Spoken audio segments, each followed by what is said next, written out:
마가복음 2장 17절 한 절만 오늘은 보겠습니다. 예수님께서 그것을 들으셨을 때 그분께서 그들에게 이르시되 온전한 자들에게는 의사가 필요 없으나 병든 자들에게는 필요하니라. 나는 의로운 자들을 부르러 온 것이 아니요 오직 죄인들을 불러 회개하게 하려고 왔노라 하시니라. 아멘. 자, 여기 예수님께서 이 땅에 오신 목적이 기록되어 있죠. 우리가 여러 가지로 그걸 설명할 수가 있겠는데 오늘 이 본문에서는 죄인들을 불러 회개하게 하려고 왔다 이렇게 돼 있어요. 그래서 오늘은 제가 회개하게 하려고 오신 예수님 이런 제목으로 여러분에게 말씀을 드리겠습니다. 어느 날 서기관들과 바리새인들이 예수님께서 세리들과 죄인들과 함께 앉아 음식을 먹는 것을 보고는 예수님의 제자들에게 말했어요. 16절에 그게 써 있죠. 우리 한번 읽어볼까요? 이에 서기관들과 바리새인들이 그분께서 세리들과 죄인들과 함께 잡수시는 것을 보고 그들이 그분의 제자들에게 이르되 어찌하여 그가 세리들과 죄인들과 함께 먹고 마시는가?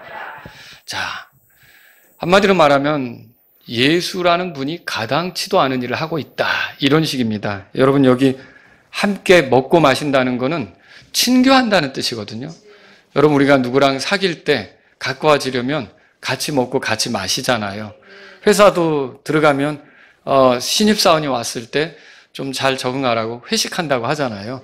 이게 먹고 마신다는 거는요 이렇게 친교를 한다는 거예요. 그런데 예수님께서 죄인들과 함께 먹고 마셔? 아니 그런 사람들하고 친하게 지내시려고 해? 하면서 비난하는 투로 이 말을 하는 거예요. 자, 그런데 이때 예수님이 이 말씀을 들으시고 오늘 말씀하신 거예요. 우리 다 같이 한 번 더 읽어볼까요? 17절 읽겠습니다. 예수님께서 그것을 들으셨을 때 그분께서 그들에게 이르시되 온전한 자들에게는 의사가 필요 없으나 병든 자들에게는 필요하니라. 나는 의로운 자들을 부르러 온 것이 아니요 오직 죄인들을 불러 회개하게 하려고 왔노라 하시니라. 아멘. 자, 이 말씀에 보니까 예수님은 스스로를 의사로 표현하시고요. 그 죄인들은 병든 자들로 이렇게 표현하십니다. 그래서 온전한 자에게는 의사가 필요 없음 같이 자기가 죄인인 것을 인정하지 않는 사람, 그 죄 가운데 있는 심각함을 알지 못하는 사람은 예수님의 필요를 인정하지 않게 되는 거예요. 이 서기관과 바리새인들처럼. 하지만 자기가 너무나 아프다. 이게 죽을 지경이다. 그러면 의사를 가볍게 여길까요? 그때는 의사를 굉장히 존중하고 의사를 필요하겠죠. 그것처럼 자기가 죄 가운데 있다고 심각하게 여기는 사람들은 얼마든지 그 예수님을 필요로 할 수밖에 없다. 그래서 결국 세리와 죄인들이 예수님을 찾는 것은 너무나도 당연한 것이다라는 말씀을 여기서 비춰주고 있는 거죠. 여러분 예수님께서 이 땅에 오신 목적은 의사가 병든 자들을 치료하려고 하는 것처럼 예수님은 구원자로서 죄인들을 죄에서 건지려고 하시는 목적으로 이 땅에 오신 겁니다. 그래서 예수님이 이 땅에 오신 게 스스로 오신 거예요? 보냄받고 온 거예요? 누가 예수님을 보냈어요? 하나님께서 보내셨죠? 그럼 여기서도 또 알 수 있는 게 뭐냐면 우리 하나님의 뜻이 뭘까? 그거는 죄인들이 그대로 멸망하는 것보다는 거기서 돌이켜 회개해서 사는 것. 그래서 그것 때문에 예수님을 보내셨다. 이렇게 알 수가 있는 거죠. 안타깝게도 제가 말씀을 준비하면서 찾아봤는데 영어 NIV 성경이나 한글 개역 성경, 개역 개정 성경, 새번역 성경, 쉬운말 성경, 우리말 성경, 카톨릭 성경에서는요. 여기서 굉장히 지금 오늘 우리가 다루려고 하는 중요한 표현이 빠져 있어요. 근데 그 성경에는 다 이 표현이 없어요. 그게 뭐냐면 그러니까 다른 성경들은 이렇게 돼 있죠. 나는 의로운 자들을 부르러 온 것이 아니요 오직 죄인들을 부르러 왔노라 이런 식으로 돼 있어요. 뭐가 빠져 있어요? 회개하게 하려고 왔다는 말이 개역 성경에 빠져 있는 거예요. 다른 개역 개정에도 빠져 있고요. 근데 정말 이게 중요한 겁니다. 왜 그러냐? 제가 요즘에 이제 기독교에 대해서 여러분들에게 얘기를 많이 하는데 참된 기독교는요. 회개한 사람들의 모임이에요. 여러분 이거 아셔야 돼요. 그러니까 죄로부터 돌아서서 하나님을 향해 선 사람들, 그들이 참된 기독교라는 거죠. 공생애를 시작하시면서 예수님이 하셨던 첫 번째 선포. 그러니까 이 요한에게 침례받으시고 그분이 나가서 했던 첫 번째 선포가 뭐냐면 회개하라는 거예요. 그래서 마가복음 1장 15절에 회개하라 그리고 복음을 믿으라. 자, 이게 따라서요. 회개하라. 또 따라서요. 믿으라. 요걸 같이 말씀하시는 거예요. 회개하라, 믿으라. 그리고 여러분 사도 바울이 자신의 사역을 요약한 게 사도행전 20장 21절에 써 있는데 이렇게 말했어요. 하나님을 향한 회개와 우리 주 예수 그리스도를 향한 믿음을 증언했다. 그러니까 회개도 증언하고 믿음도 증언하고. 그러니까 회개하고 믿음은 세트예요, 세트. 바늘 가는데 실 간다고 그러잖아요. 그죠? 여러분 이게 같이 가는 거예요. 그래서 진짜 믿음은 어떤 것이냐면 회개한 믿음이에요. 진짜 회개는 뭐냐면요. 이 믿음이 수반된 회개예요. 이게 떨어질 수 없다는 걸 알아야 돼요. 그래서 예수님을 참되게 믿는 사람이라면 다 회개한 사람들이라는 거죠. 이런 거는 없어요. 내가 죄사함을 깨달았다. 그리고 내가 믿는다. 그런데 죄에 대해서는 회개하지 않았어요. 이건 아닌 거예요. 내가 죄에 대해서 미운 마음이나 혐오하는 마음이나 끔찍한 생각도 없고 그리고 하나님께로 온전히 돌이킨 그런 것도 없는 거예요. 그냥 그 사실 자체가 내가 좋은 거죠. 그러면 그거를 제대로 믿었다고 할 수 있는가? 그게 주님이 요구한 믿음으로 들어온 건가? 그건 문제가 있는 거예요. 그러니까 여러분 참되게 믿으면 거기에 회개가 수반된 거예요. 회개한 사람이 참되게 믿는 거고요. 또 참되게 회개했다면 그 회개는 보세요. 내가 죄로 향하던 데서 하나님께로 돌아서는 거잖아요. 근데 우리가 하나님께로 향하는 데 있어서 예수님 통하지 않고는 그게 어렵거든요. 우리가 아무리 돌아서려고 해도 예수님을 의지하지 않는데 하나님은 우리를 인정하시겠어요? 그러니까 예수님을 의지해야만 하는 게 맞는 거죠. 이 두 가지는 그래서 회개하고 믿음은 이렇게 떨어질 수가 없다. 이게 동전으로 말하면 양면 같고 지폐로 말하면 양면 같아요. 그래서 여러분이 지폐 중에 한쪽만, 그러니까 예를 들어 10,000원짜리라고 들고 왔는데 앞에는 세종대왕이 있는데 뒤에는 그 기구 있잖아요. 그게 없어요. 그냥 백지예요. 자, 그거 써먹을 수 있어요? 그거 안 되죠. 50,000원짜리를 들고 왔는데 앞에는 신사임당이 그려져 있는데 뒤쪽을 보니까 하얘요. 그럼 그거 써먹을 수 있어요? 그거 안 되는 거죠. 양쪽이 다 있어야 그게 유효한 거잖아요. 마찬가지로 우리도 이렇게 효력 있는 회심, 돌이킴, 온전히 하나님께로 향하는 것은요, 이 회개와 믿음이 같이 있어야 되는 거죠. 자, 오늘 저는 여러분과 함께 그래서 회개에 대해서 여러분하고 살펴보려고 하는 건데요. 회개에 대해서 여러 가지로 말할 수 있겠지만 오늘은 한 3가지로 정리해서 여러분에게 말씀을 드릴게요. 또 다른 날 회개에 대해서 더 배울 수가 있고요. 첫 번째는 뭐냐면은 이게 제가 이제 질문을 드리면서 이렇게 한번 말씀을 전해보고 싶은 거예요. 자, 회개는 후회인가? 회개는 후회인가?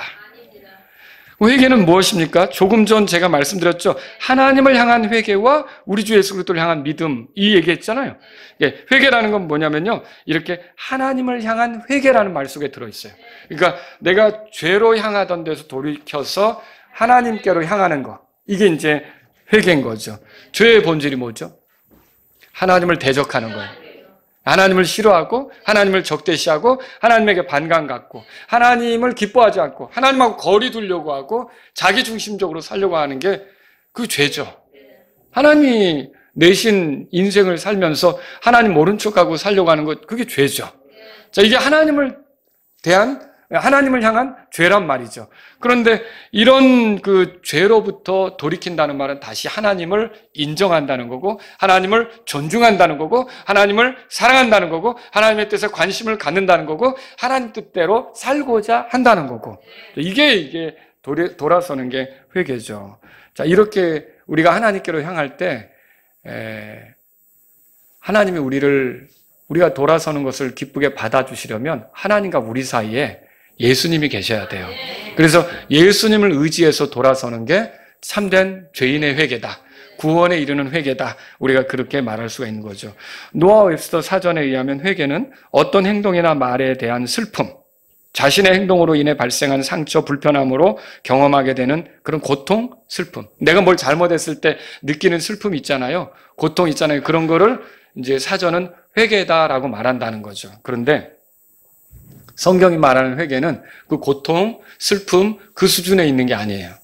물론 그것도 있습니다만 거기서 돌아서는 거. 그러니까 나를 고통스럽게 했던 그 과거 있잖아요. 거기서부터 돌아서는 거죠. 하나님께 배은 망덕하게 굴어가지고 그 죄를 짓고 또 하나님이 원하는 대로 살지 않아가지고 겪게 되는 아픔, 힘든 결말 이런 거 있잖아요. 그것만 아파하는 게 아니라 내가 이게 내 삶을 이렇게 아프게 한다면 내가 이 방향에서 이렇게 돌아서야겠다. 여러분 아시겠죠? 그게 결국은 회개다라고 하는 거죠. 성경이 말하는 회개. 그래서 후회를 넘어 물론 후회가 있을 수 있어요. 회개하는 사람들 보면 후회가 있죠. 근데 후회가 전부는 아니라는 거예요. 후회 이상이에요. 후회만으로 끝나는 게 아니라 어떻게 되냐면 이렇게 후회를 안겨준 여기서부터 내가 돌아서자. 이렇게 마음을 돌이키는 게 회개다라고 하는 거죠. 회개는 후회와 이제 약간 그런 차이가 있는 거예요. 후회가 포함되는 듯 하지만 결국 후회 이상이 되는 거죠. 자, 국어사전에 찾아봤어요. 그래서 후회는 뭐냐면요. 잘못을 깨치고 뉘우침. 후회. 그러면 회개는 뭐냐? 잘못을 뉘우치고 바로잡음. 비슷한 것 같아요. 근데 이 비슷한 것 같은데 이전의 잘못을 인정한다는 점에서는 비슷하지만 조금 다른 거는 뭐냐면 후회는 잘못으로 빚어진 여러 가지 상황, 결과들에 대해 가슴 아파하는 거라면 회개는 가슴 아파하는 수준이 아니라 이게 이제 더는 이렇게 하면 안 되겠다라고 마음을 바꾸는 거예요. 아시겠죠? 이게 회개라는 거죠. 자, 그러면 여러분이 이제 가룟 유다를 이해할 수 있어요. 가룟 유다 마태복음 27장에 나오잖아요. 한번 찾아보겠습니다. 마태복음 27장.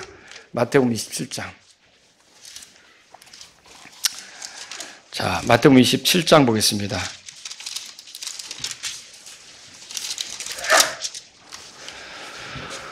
2절에 보세요. 그때 그분을 배반하여 넘긴 유다가 그분께서 정죄받으신 것을 보고 스스로 후회하여 은전 30개를 수제사장들과 장로들에게 도로 갖다 주며 4절 다 같이요. 이르되 내가 무죄한 피를 배반하여 넘김으로 죄를 지었노라 하더라. 이에 그들이 이르되 그것이 우리와 무슨 상관이 있느냐? 내가 그것과 상관하라 하더라. 5절도요. 이에 그가 은전들을 성전에 내던지고 떠나가서 스스로 목을 메었더라. 자, 가룟 유다는 자기 자신이 잘못했다고 후회했습니까? 네, 후회했죠. 그리고 예수님을 배반하여 받게 된 돈, 그거를 이거 돈 받으면 이렇게 하면 안 되는 거였는데 잘못이라는 걸 인정했던 거예요. 그리고 심지어 그 예수님이 정죄받으신 것을 보고 후회하고서는 그 돈을 도로 돌려주려고 하는 시도도 했어요. 무죄한 피를 배반하여 넘긴 것으로 죄를 지었다고까지 깨달았어요. 이렇게 보면 가룟 유다가 회개한 것처럼 보여요. 양심의 가책으로 예수님을 팔아넘기고 돈을 받은 거, 이것 때문에 막 마음이 아프고 불편했던 게 사실이에요. 근데 이렇게 보니까 회개한 것처럼 보이는데 이게 온전한 회개는 아니었다는 거죠. 왜 그럴까요? 이거 마음에 후회는 있습니까? 네. 가룟 유다가 후회했나요? 네. 네, 후회했죠. 후회는 했지만 거기 그 수준이었어요. 회개한다면 뭐냐면 이게 죄였구나 라고 생각하면 하나님께로 돌아서야 되고, 하나님께로 돌아서려면 예수 그리스도를 의지해야 되는 거죠. 그런데 자기가 죄를 지었지만 자기 죄 문제를 해결하고자 십자가에서 자기 죄 때문에 죽으시고 부활하신 예수님을 의지하는 거예요. 스스로 해결하려고 하는 거예요. 스스로 해결하려고 하는 게 그 나무에 달린 사건이라는 거죠. 결국은 이렇게 볼 때 이 가룟 유다는 그 참되게 구원 얻는 회개를 했다라고 보기는 어렵다라고 하는 거죠. 예수님께서 말씀하셨죠. 내가 곧 길이요 진리요 생명이니 나를 통하지 않고는 아무도 아버지께 오지 못한다고 그랬는데 그 예수님을 무시한 거예요. 그 예수님을 의지해서 만약 하나님께로 돌아설 수 있는데 예수님을 무시했으니까 가룟 유다는 참되게 회개했다, 구원 얻은 회개를 했다, 이렇게 말할 수가 없는 거라는 거죠. 자, 사람들은 얼마든지 후회할 수 있어요. 그 후회는 왜 생기냐면 구겨진 체면 때문에 생길 수도 있고요. 그죠? 망가진 자존심 때문에 생길 수도 있고요. 손상된 명예 때문에 생길 수도 있어요. 이렇게만 안 했으면 내가 이런 소리 안 듣는 건데, 이렇게 후회할 수 있죠. 그리고 주어진 불이익 때문에 후회할 수 있고요. 자기에게 온 불편함 때문에 후회할 수 있어요. 간음을 한 남자가 자기 아내를 괴롭히고 자녀들한테 덕이 안 되고 온 집안에 이렇게 아주 수치스럽게 되고 회사에서도 얼굴 못 들고 다니고, 그러니까 후회할 수 있어요. 내가 그러지 말았어야 되는데 후회할 수 있다는 거죠. 또 어떤 그 손해 때문에 후회할 수 있어요. 그런데 회개는 뭐냐면 그런 후회의 수준을 넘어서 이런 앞으로 내 삶에 있어서는 안 되겠다라고 돌아서는 거죠. 돌이키는 거죠. 그래서 다시는 그런 방식으로 살지 않고 하나님이 기뻐하시는 방식으로 살아야겠다라고 돌이키는 게 진짜 회개다라고 하는 것이죠. 그래서 여러분 지금 가룟 유다의 경우라든지 후회만 한 사람들 있잖아요. 지금 우리 주변에 후회하고 인생 끝내는 사람들 많아요. 그러니까 참되게 그 사람들에게 후회를 넘어 회개가 필요하다는 걸 알아야죠. 여러분 후회만 하면 안 되는 거예요. 회개해야지. 그러니까 왜냐하면 예수님이 이 땅에 오신 목적이 죄인을 불러 후회하게 하려고 왔다가 아니에요. 죄인을 불러 어떻게 하게 하려고요? 회개하게 하려고 왔다고 돼 있어요. 그래서 여러분과 저도 생활하면서 후회되는 일이 많을 거예요. 내가 예수님을 믿는다고 하지만 이렇게 사는 건 아니었어. 저도 후회가 드는 경우가 있어요. 여러분은 없습니까?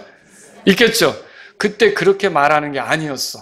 그때 그렇게 행동하는 게 아니었어. 그때 그렇게 태도를 보이는 게 아니었어. 그때 그런 결정을 하는 게 아니었어라고 후회되는 때가 있잖아요. 그런데 후회로만 끝나는 거는 하나님의 뜻에 못 맞추는 거예요. 여러분과 제가 참되게 하나님을 기쁘게 하려면 회개해야 되는 거예요.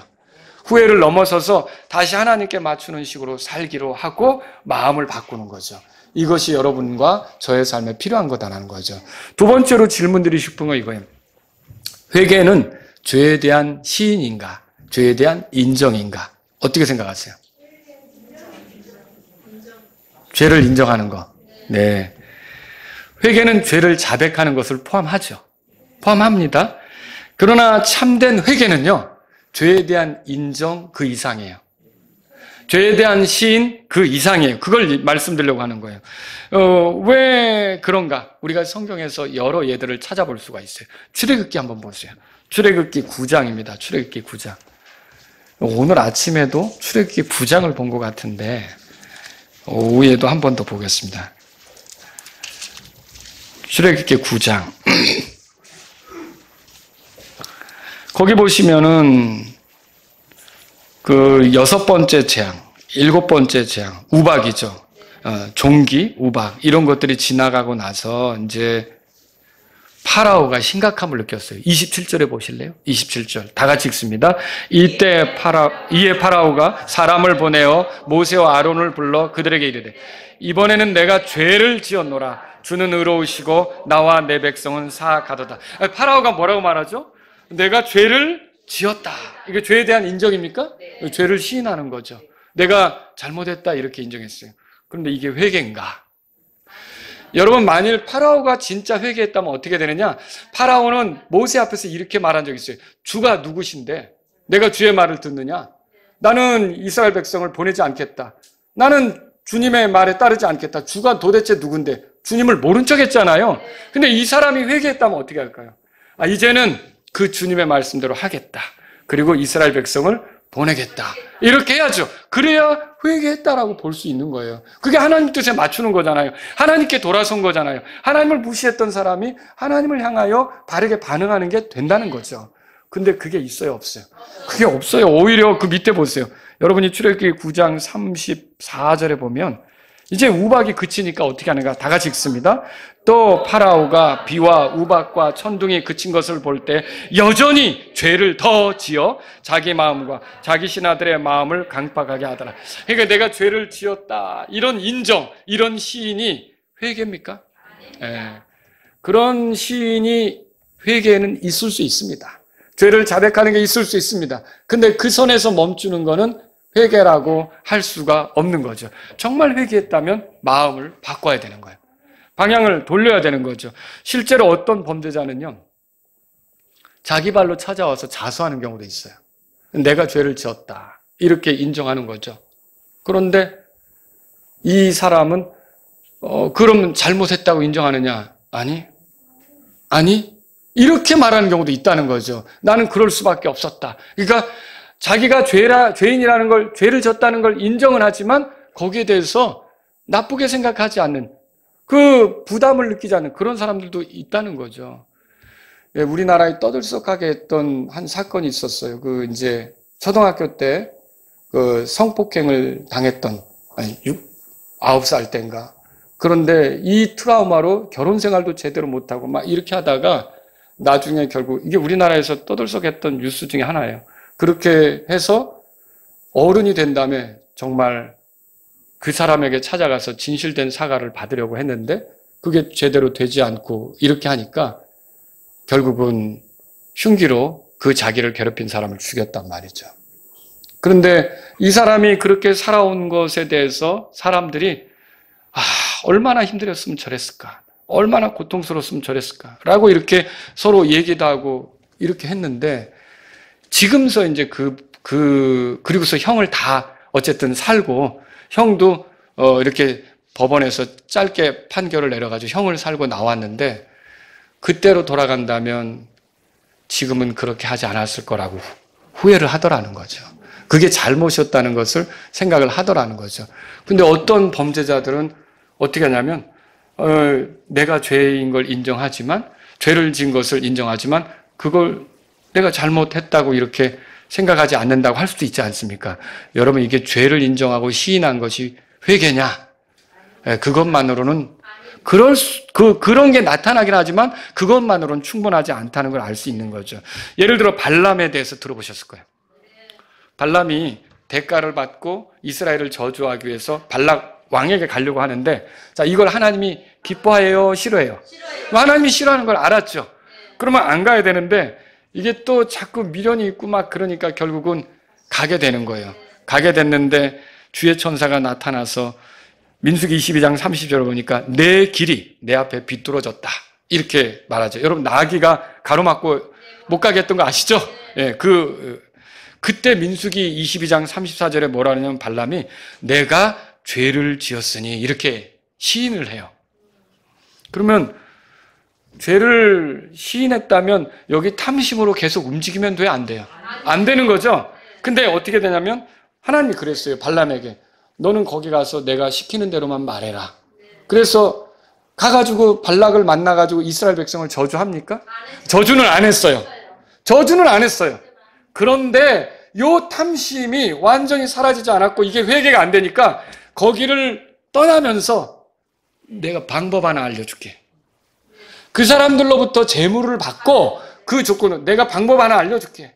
뭘 알려줬냐면 이스라엘이 쓰러지는 방법은 하나님이 이스라엘을 치게 하면 돼. 뭐냐? 이스라엘이 죄짓도록 만들어서 하나님이 이스라엘을 치게 만들면 돼. 그래서 여러분 미디안 광야에서 그 음행하는 사건이 일어나는 거예요. 그걸 성경에서 뭐라고 말하냐면 발람의 조언이다. 민수기 31장 16절에 발람의 교리, 요한계시록 2장 14절에 또 베드로후서 2장 15절에는 발람의 길. 이게 탐심에 의해서 악한 길을 계속 가는 거. 이걸 얘기하는 거죠. 그럼 발람은 회개한 사람입니까? 아니죠. 죄를 인정했는데 회개한 게 아니란 말이죠. 죄를 인정한 게 회개한 게 아니란 말이죠. 여러분 이게 회개라는 건 죄 시인을 넘어서서 다시는 그 같은 방식으로 하지 않으려고 마음을 바꾸는 거죠. 그럼 참된 회개를 여러분에게 좀 보여드릴게요. 우리 한번 창세기로 가볼까요? 지금 창세기 42장. 여기서 이제 그 요셉의 형제들 얘기를 해야 되겠어요. 여러분, 요셉이 아버지의 청해를 받았잖아요. 근데 형제들은 이거를 그냥 편히 못 봤어요. 그래가지고 요셉하고 말도 편하게 하지 않았다고 되어 있어요. 성경에 보니까. 그리고 이 요셉을 어떻게 했느냐면 아버지가 청해하는데도 불구하고 요셉을 그 상인들에게 팔아 넘겨서 어디로 가는지도 모르는 곳으로 보내버렸어요. 그럼 그거 아시죠? 그리고는 아버지한테 가서는 요셉의 그 옷에 피를 묻혀가지고 혹시 이게 아버지 아들의 옷이 아닌가 보십시오. 요셉의 옷을 보고 야곱이 오열을 하잖아요. 이게 너무너무 슬퍼하잖아요. 자, 그런 죄를 졌던 거예요. 동생을 팔아넘기고 아버지를 속이고 이런 일들을 했었던 거죠. 자, 그런데 시간이 흘렀어요. 시간이 흘러가지고 가나안 땅에 기근이 드니까 이 아버지 야곱이 너희들 이렇게 가만히 있을래? 가서 좀 식량을 구해와야지. 그러니까 요셉의 형제들이 식량을 구하겠다고 이제 뭐 돈 같은 거 뭐 이렇게 준비해가지고 이집트로 내려간 거 아닙니까? 그 이집트로 내려갔는데 이제 식량을 구하기 이집트의 총독 앞에 섰는데 이집트의 그 총리의 정체는 뭡니까? 요셉이죠. 근데 요셉인지 알아봐요? 못 알아봐요? 못 알아봤죠. 그 당시에는 못 알아본 거예요. 그 앞에서, 왜냐하면 요셉이 이집트 말을 하니까. 그리고 통역자를 두고 히브리 사람의 말을 통역하게 하고 이렇게 하니까 이 사람이 설마 요셉이랴 전혀 생각지도 못했던 거예요.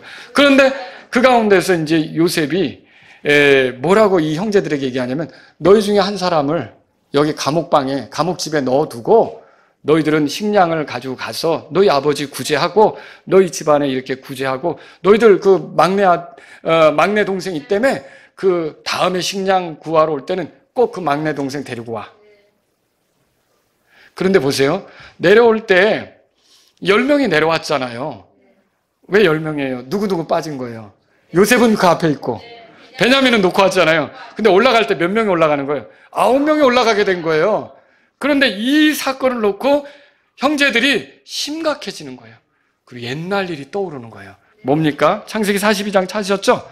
자, 21절에 보세요. 21절. 42장 21절 다 같이 읽겠습니다. 그들이 서로 이르되 우리가 참으로 우리 동생에 대해 죄를 지었도다.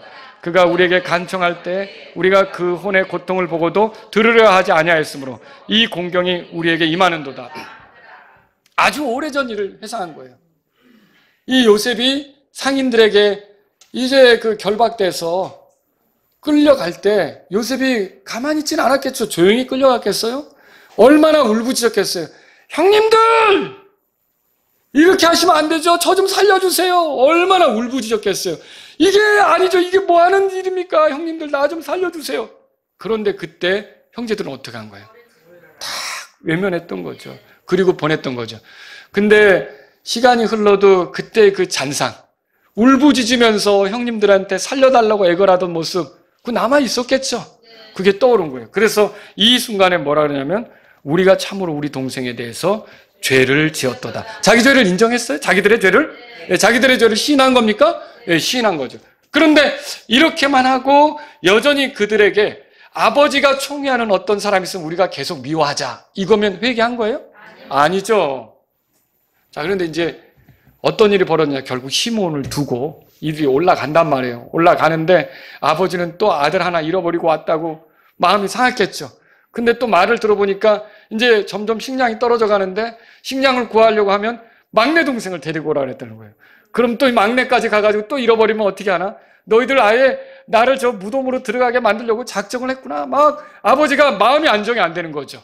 그런데 그 가운데서 결국은 먹고 살아야 되니까, 가족들을 부양해야 되니까 다녀와라. 그냥 주님께 맡기자라고 이 베냐민을, 막내 동생을 보낸 거예요. 베냐민이 간 거죠.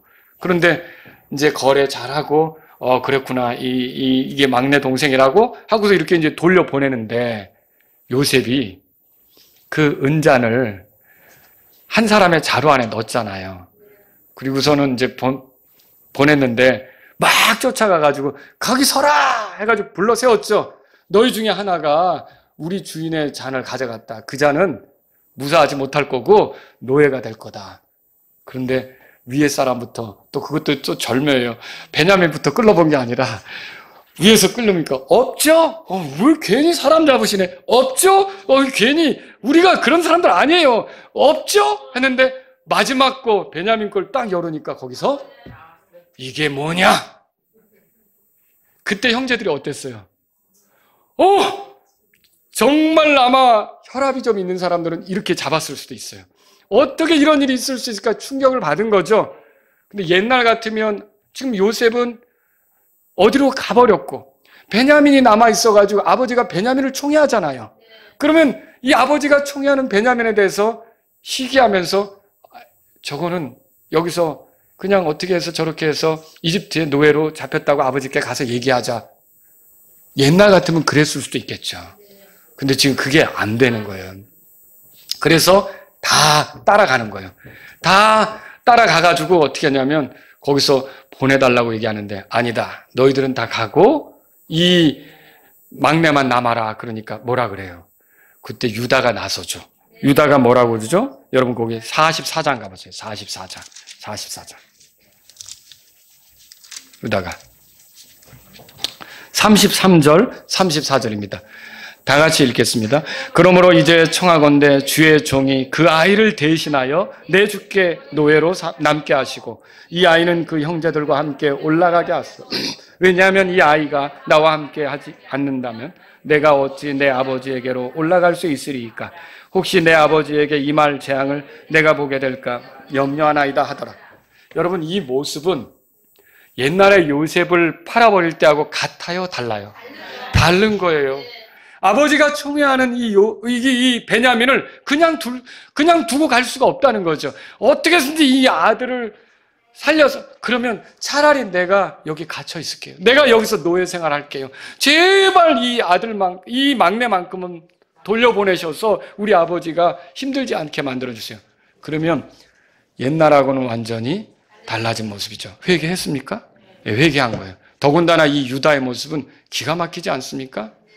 거기서 노예가 될 수밖에 없었던 한 형제를 대신해서 자기가 노예가 되겠다고 하면서 이 형제를 아버지께로 돌려보내달라고 하는 이 마음은요, 그리스도의 모습입니다. 그렇지 않습니까? 예, 우리가 이렇게 죄의 노예로 살다가 영원히 멸망할 수밖에 없는데 우리를 하늘의 아버지께로 돌리시려고 여러분 예수님께서 차라리 내가 죄의 저주를 당하겠습니다. 여러분 그거 아닙니까? 결국 이 유다의 집안에서 그리스도가 오시는 거 아닙니까?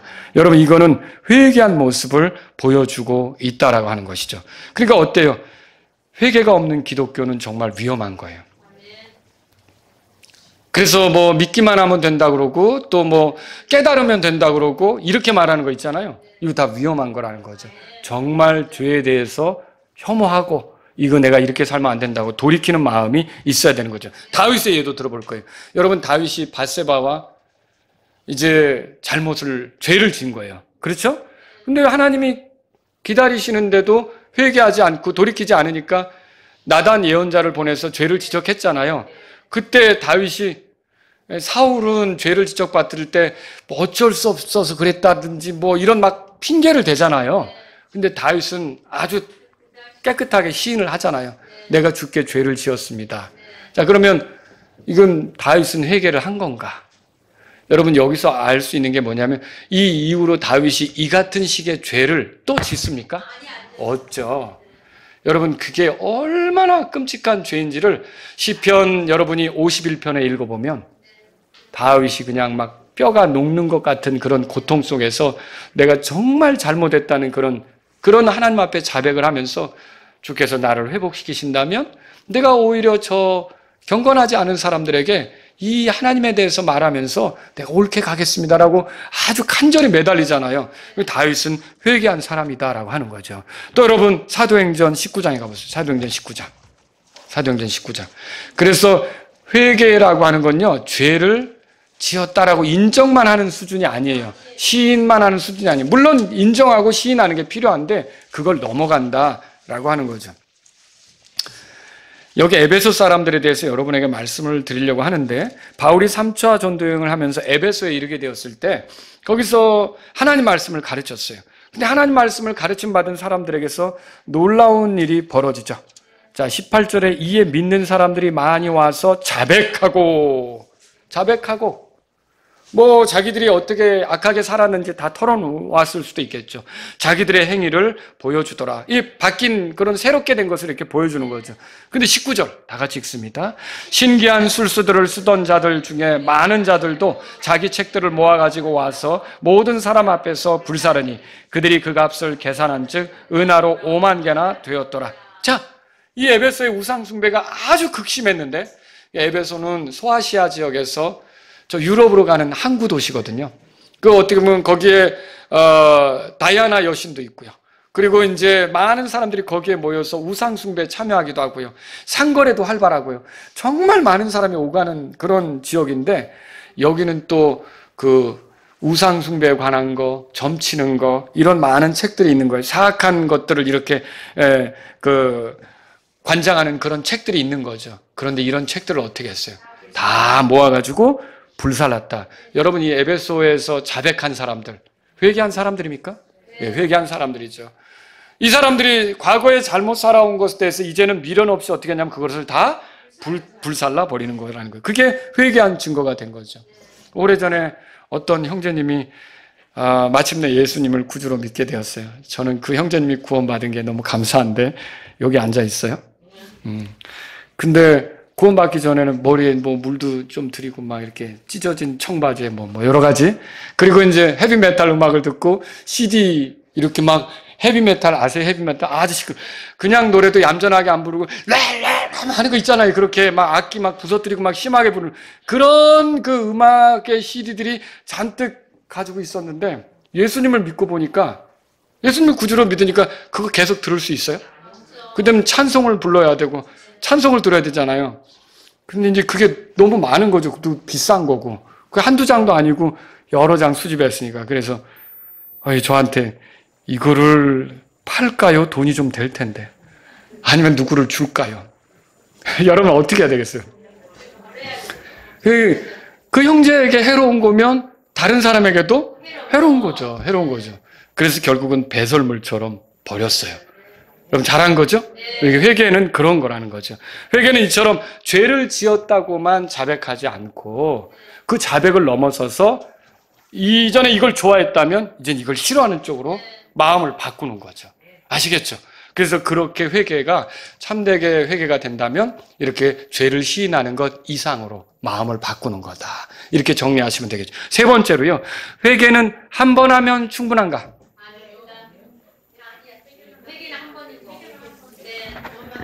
여기는 이제 회개에 두 종류의 회개가 있다는 걸 아셔야 돼요. 뭐냐면 죄인의 회개가 있고요.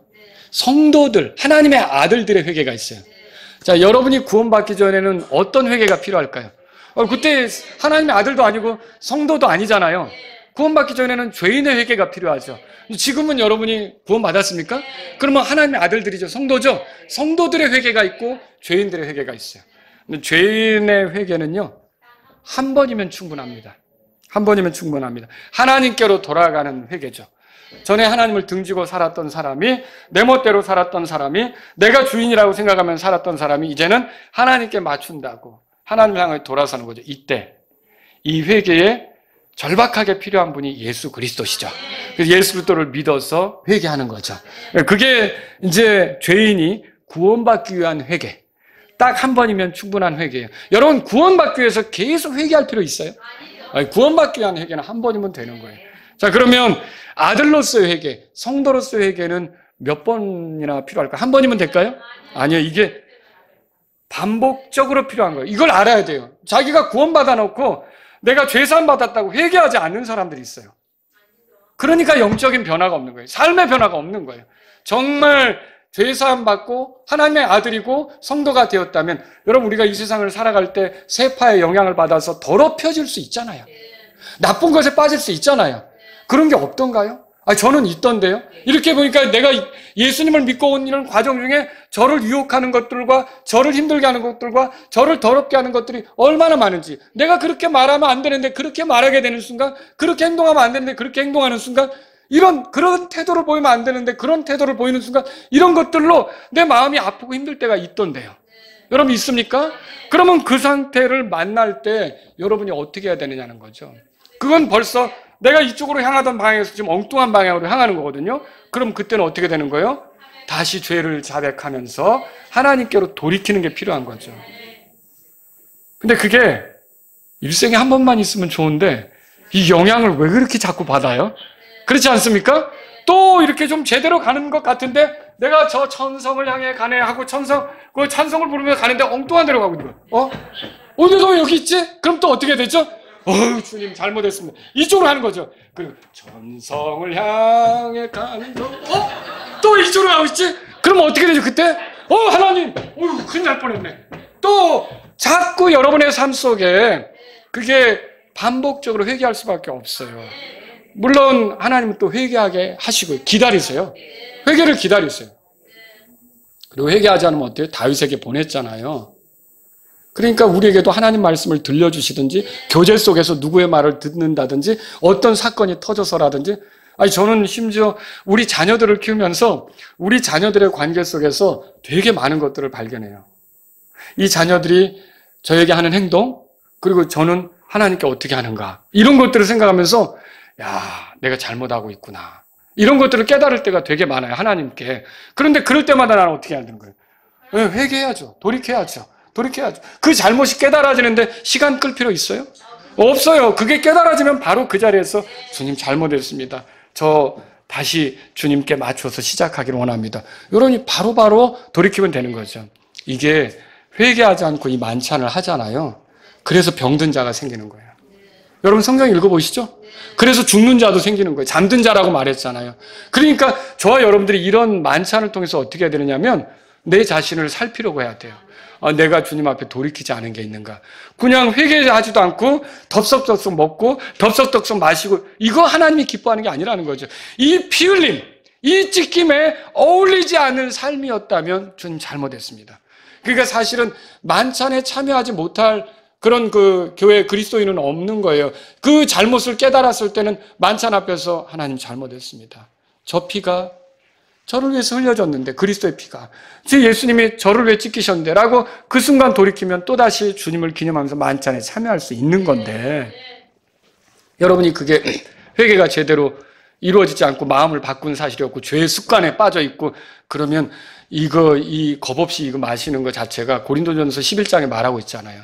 우리 중에 병든 자도 많고 잠자는 자도 있고, 이렇게 말한다는 거죠. 그래서 우리는 이게 하나님 앞에서 성도로 살아갈 때 잘못을 깨달을 때는 어떻게 되느냐? 바로바로 돌이켜야 돼요. 여러분 보세요. 요한일서 1장 보세요. 요한일서 1장. 그래서 이 성도들의 회개는 반복적이에요. 여러분 그거 아시죠? 죄인인 신분의 사람이 회개하지 않는다, 그렇게 살다가 죽었어요. 그럼 어디로 가요? 그 사람? 지옥으로 가는 거죠. 자, 성도들이 죄를 알고도 회개하지 않고 산다, 그러면 어떻게 됩니까? 아버지하고 친밀한 교제가 틀어져 버리는 거예요. 그게 문제죠. 그래서 그걸 회복하기 위해서 우리가 하나님 앞에 자백하고 회개하고, 이게 필요한 거라는 거죠. 1장 9절에 보세요. 다 같이 읽습니다. 만일 우리가 우리의 죄들을 자백하면, 잠깐만요. 여기서 우리라는 말은 구원받지 못한 사람 얘기입니까? 아니죠. 구원받은 사람 얘기죠.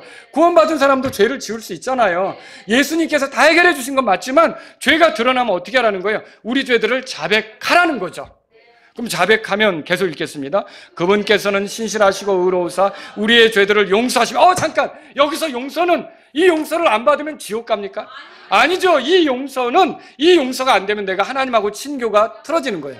하나님하고의 사귐이 틀어지는 거예요. 그걸 회복하기 위해서는 우리가 자백을 해야 되고 그 용서를 누리는 거죠. 여러분이 이왕 하나님하고 함께 걷는 삶이라면 즐거운 마음으로 같이 동행하면서 걷는 게 필요하잖아요.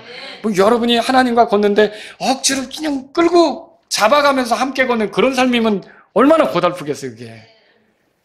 그죠? 또 구원받고 나도 가시채를 걷어차기가 고생이다라는 소리를 들어야 되는 그런 식의 삶은 안 된다는 거죠. 우리가 자꾸 하나님께 맞춰야 되죠. 그러면 여기 보세요. 우리의 죄들을 용서하시며, 거기서만 끝나는 게 아니에요. 또한 뭐라고 돼 있어요? 모든 불에서 우리를 정결하게 하시. 이게 무슨 말이에요? 어떤 그런 그 불이 하나님이 기뻐하시지 않는 모습의 삶이 있잖아요. 거기서부터 내가 깨끗하게 되고 성결하게 되고 순결하게 되는 게 이렇게 자백하고 죄로부터 돌아서는 생활이 있을 때 나타나게 된다는 거죠. 근데 죄사함만 받았다고 말하고 내가 죄를 져도 아무렇지도 않게 가면 그게 바뀌겠냐고요. 그 삶의 변화가 있겠냐고요. 전혀 그게 있을 수가 없다는 거죠. 여러분 좀 결론적으로 말씀드리면 기독교는 회개한 사람들의 모임이에요. 회개는 후회하는 것 이상이에요. 마음을 바꾸는 거예요. 죄를 자백하는 것 이상이에요. 죄를 혐오하면서 그 죄에 대한 마음을 바꾸는 거예요. 그 죄를 아주 싫어하는 거죠. 그리고 하나님께로 향하는 거예요. 그리고 이게 놀라운 게요. 그 목사님 행동이 바뀐 거를 그게 회개입니까? 라고 물을 수도 있지만 회개는 마음의 변화인데, 마음의 변화예요. 근데 이 마음의 변화가 있으면 결국은 결과적으로는요, 회개 합당한 열매, 그게 나오는 거예요. 행위가 나오는 거죠. 그래서 행동도 변화되는 거예요. 그러니까 왜 행동이 안 변하나요? 라고 물으면 진정으로 회개하지 않기 때문일 수 있다는 거죠. 참으로 회개하면 결국은 행동도 바뀌게끔 되어 있다는 거죠. 회개는 죄인들에게만 필요하지 않습니다. 성도들에게도 필요하다는 걸 알았죠.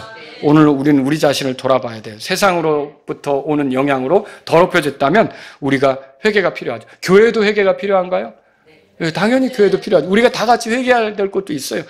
게을러졌다든지 첫사랑을 잃어버렸다든지. 그래서 이 계시록을 읽어보면 그런 게 많아요. 에베소 교회에게 주님이 말씀하셨죠. 들어보세요. 회개하여 처음 행위를 하라. 만일 내가 회개하지 아니하면 내가 속히 내게 가서 내 등잔대를 그것의 자리에서 옮기리라. 계시록 2장 5절에 써 있어요. 또 버가모 교회에게 이렇게 말했어요. 회개하라. 그리하지 아니하면 내가 내게 속히 가서 내 입의 검으로 그들과 싸우리라. 아니, 교회에게 회개하라고 해요. 성도들도 잘못하면 회개해야 되고 교회도 회개해야 된다는 거죠. 계시록 2장 22절에 두아디라 교회에게 이렇게 말했어요. 간음하는 자들도 만일 자기들의 행실을 회개하지 아니하면 큰 환난 속에 던져 넣으리라. 또 여기 사대 교회에게 이렇게 말했어요. 계시록 3장 3절에 그러므로 내가 어떻게 받았고 어떻게 들었는지 기억하여 굳게 붙들고 회개하라. 아니, 교회들에게 회개하라고 말해요. 라우디가 교회에게도 이렇게 말하죠. 내가 사랑하는 자들을 책망하고 징계하노니 그러므로 열심을 내고 회개하라. 이 교회에게 다 회개하라는 말을 한다는 거죠. 그리고 큰 환난 시절에 멸망당할 사람들의 특징이 요한계시록 16장에 써 있더라고요. 그 큰 환난 속에서도 다뤄는 구원 받겠죠. 그런데 멸망당할 사람들의 특징이 뭐냐면 이 엄청난 고통이 주어지잖아요. 근데 그 고통으로 인하여 하늘의 하나님을 모독하면서 끝까지 회개를 하지 않더라는 거죠. 그러니까 건진받지 못하는 사람, 구원받지 못하는 사람의 특징은 회개하지 않는 거라는 거죠. 회개하지 않으면 절대로 건진받지 못합니다. 자, 오늘 이 말씀을 듣는 여러분 가운데 아직 구원받지 못한 분이 있다면 죄인의 신분으로서 죄인을 불러 회개하게 하려고 오신 예수님을 여러분의 구주로 모시기 바랍니다. 그리고 이제는 내가 중심이 된 죄악된 생활은 더 이상 내 삶이 아니고 내가 나의 창조 목적대로 하나님을 기쁘게 하는 삶을 예수님을 통해 살기를 원합니다. 라는 뜻으로 돌이키실 수 있기를 바랍니다. 그러면 하나님께서 그 사람을 용서해 주시고 화해하시며 품어주시고 아들로 삼아주셔서 영원한 생명을 누리도록 그렇게 이끌어 주시는 걸 믿으시기 바랍니다. 여러분이 만일 하나님의 아들이면, 우리 다 하나님의 아들이죠? 저도 하나님의 아들인데요. 그런데 죄를 범했을 때 모른 척하고 그냥 갈 게 아니라는 거죠. 정직하게 죄를 자백하고 그 죄 때문에 피 흘리신 예수님을 생각해서 하나님께로 돌이키실 수 있기를 바랍니다. 베드로도 잘못했죠? 3번이나 주님 부인했잖아요. 그런데 예수님이 베드로에게 그 부인하기 전에 하신 말이 있어요. 들어보세요. 누가복음 22장 30절에 내가 너를 위하여 내 믿음이 쇠하지 않도록 기도하였으니 내가 돌이킨 뒤에 내 형제들을 강건하게 하라. 내가 돌이킨 뒤에 내 형제들을 강건하게 하라. 주님 우리를 위해서 계속 중보하셨어요. 우리가 이 말씀에서처럼 우리 믿음이 쇠하지 않도록 주님이 기도하고 있고요. 우리가 어떤 잘못을 범할 때라도 주님은 거기서 실망이야 실망. 이게 아니라 주님은 우리에 대한 사랑과 긍휼의 마음을 가지고 어떻게 하시냐면 우리가 돌이킨 뒤에 형제들을 강하게 해주는 교회를 형제들이 교회잖아요. 결국은 이 형제들을 강하게 해주는 그런 사람이 되기를 바라신다는 거죠. 하나님의 뜻은 뭐예요? 우리가 회개하는 삶, 회개에 합당한 열매를 내놓는 삶, 그런 삶이 되기를 바란다는 거죠. 그래서 우리가 넘어졌을 때 아니 그 전부터 주님은 우리가 쇠하지 않도록 기도하시고 있고 우리가 돌이키길 바란다는 걸 안다면 여러분이 죄를 발견한 순간 아니면 내가 왜 예수님을 믿는데 이런 습관이 나에게 붙어있지? 내가 왜 이런 식으로 말했지? 여러분이 그런 것이 깨달아질 때는 어떻게 될까요? 주님 내가 잘못했습니다. 여기서부터 돌아서서 주님이 원하는 대로 마음을 먹고 가기 원합니다. 도와주세요. 여러분과 제가 회개하는 삶으로 하나님께 영광 돌리기를 바랍니다. 다 같이 일어서시겠습니다. 오늘 이 말씀을 들으신 여러분 가운데 하나님, 제가 회개하는 삶을 살아가기를 원합니다. 제 자신의 삶 속에 하나님이 기뻐하지 않는 것이 드러날 때마다 오래 끌고 가지 않고 바로바로 주께로 돌이키는 사람이 되기를 원합니다. 이런 분 있다면 이 시간 주님 앞에 나아가십시오. 이렇게 내가 회개하는 것을 원하셔서 예수님을 이 땅에 보내주신 하나님, 내가 정말 내 나머지 삶은 자꾸만 주님께 맞추며 주님께 향하며 주님께 이렇게 일치되게 그렇게 걷기를 원합니다. 이런 분 있다면 이 시간 주님 앞에 기도하십시오. 여러분 가운데 구원 받아야 될 필요가 있는 분들은요, 예수님을 의지해서 회개하시기 바랍니다. 내 중심의 삶에서 하나님 중심으로 돌아서기 바랍니다. 죄를 쫓아가던 데서 하나님을 기쁘게 하겠다고 나아가기 바랍니다.